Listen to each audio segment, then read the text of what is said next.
When the Death Star was destroyed, about half of the 501st Legion was still in the hangar getting into their ships. Of those who made it out, another third were caught in the explosion. I'd fought with some of those men for over 20 years. Afterwards, those of us that survived hooked up with a nearby Imperial fleet making a retaliatory strike on the Rebels' base on Yavin IV.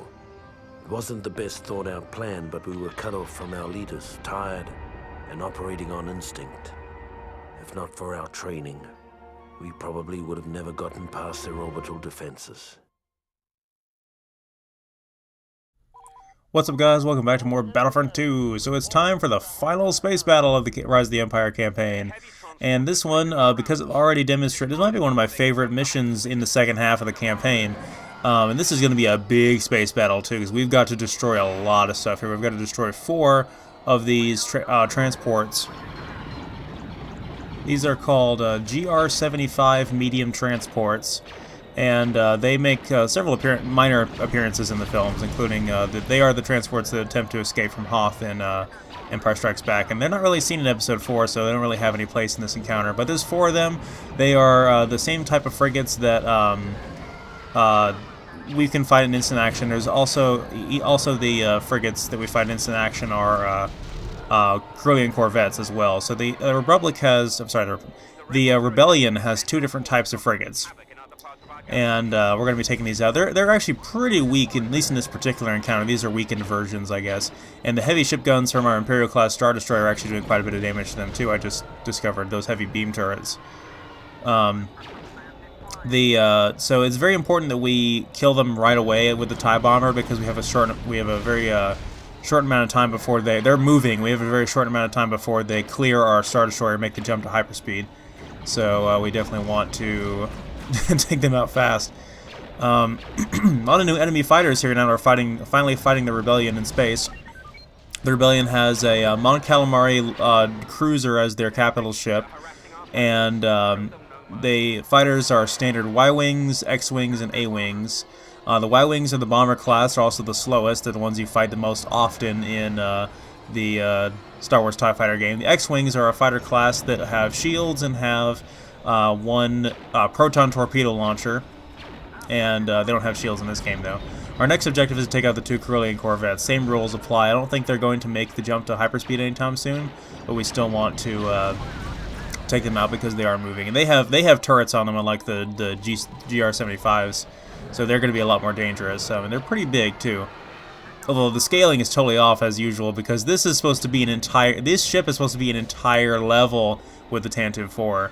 We'll forgive that. They're about the same scale as they were in the Star Wars TIE Fighter game, and about as difficult to destroy. I think it took like 1 heavy rocket or something like that to take, or maybe more than that, 2 heavy rockets to take out a Corellian corvette in TIE Fighter. And then the A-Wings, which the A-Wings are a scout class that have concussion missiles.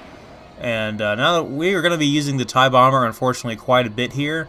But now that because we're going to be destroying the crap out of all their stuff, so we need to really need a lot of bombing power for that. But fortunately, there is a destroy a certain X amount of enemy fighters objective.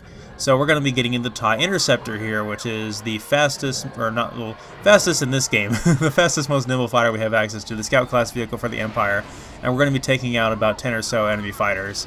So this is one of my favorite levels, because this dogfighting is just so much fun.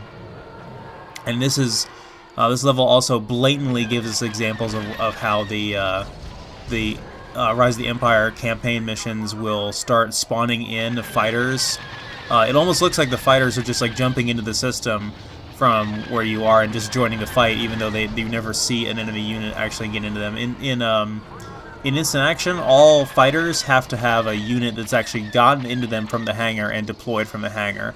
So these are a lot bigger space encounters with a lot more units, and it can really get clustered really fast. But it just seems kind of fake when you know what's going on, because you realize that some of these guys are spawning literally right next to you, right behind you. So the battle is only taking place where you are at that time. Anyway, the TIE Interceptor was the fastest, most nimble.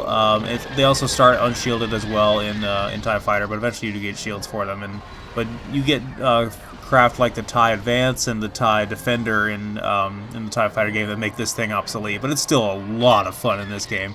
The TIE Interceptor didn't make an appearance in the films until Return of the Jedi, but it got a prominent amount of screen time in that, though, too.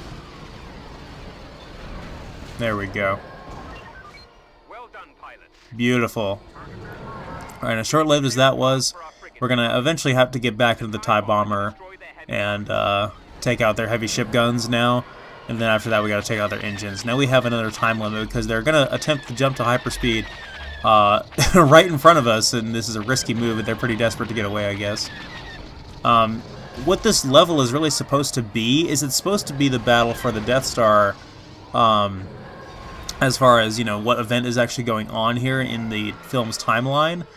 So they couldn't really do the whole Death Star battle, so they're just like, oh, well, you know, while that's going on, there's another fleet that's trying to escape from Yavin IV, so we'll just have this happen, and it's a good level as far as the gameplay goes, but it's like, you could tell they really couldn't do what they wanted to do for the sake of recreating what happens in the films, which this game is otherwise pretty good at.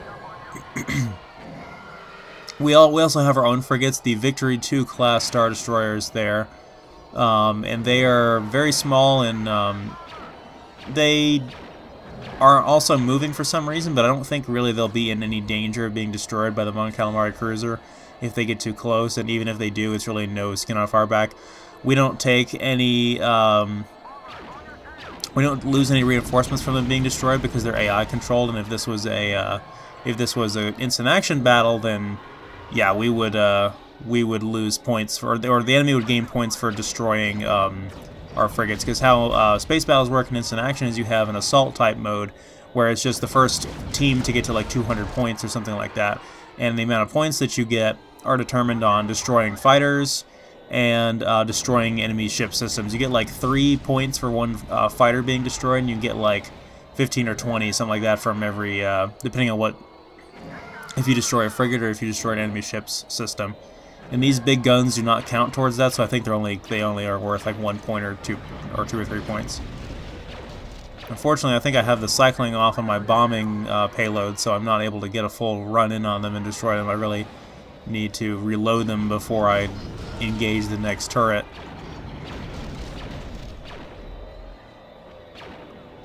This is about how difficult they are to destroy in the instant action as well.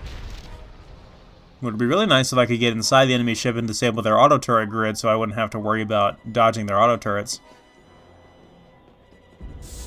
Right here, there's a little bit of an edit that I did because I wanted to try to see if I could shoot at the enemy ship guns from my own ship batteries from inside there, which you can do. I think I showed that off in the first space battle way back in the Clone Wars, that you can operate turrets on the inside of the ship here, but they're not the same type of turrets as the auto turrets or the heavy beam turrets. And some ships have pulse cannons, have beam turrets, and some have repeating, like almost machine gun type of turrets.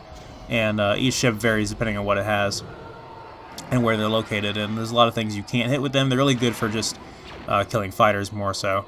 But the AI rarely ever uses them. Sometimes you'll see AI get into them, especially in instant action, but they're really not all that good. Like, they really don't do a whole lot with them.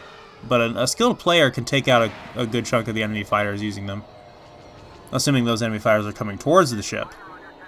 Anyway, now we have to destroy the engines so that their Mon Calamari cruiser can't go anywhere, which is easier said than done with only 3 or so minutes left. We'll be able to do it just fine, but there's a lot of engines on this thing. Not that they're particularly tough or anything, but there's just a lot of them. Meanwhile, I'm trying not to pay too much attention to their fighters here.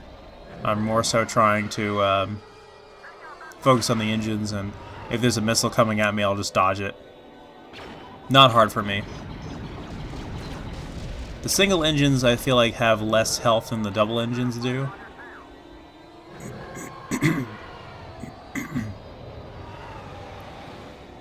Even though we're here on the backside of their ship where no action should be taking place, there's still X-Wings on our tail. Well, I suppose, to think realistically, they would care if I was about to be destroying their engines, so they'd probably send every fighter they had after me. Considering the whole focus of this is just for them to get away.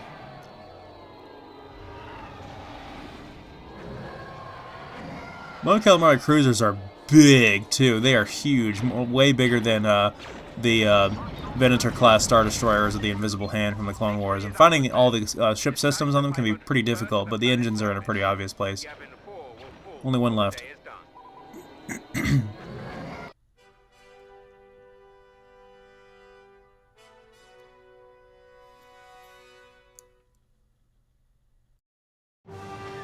And so the battle over Yavin came to an end. I'm told we destroyed hundreds of rebel ships that day. Even if it had been thousands, it wouldn't have made up for the Death Star.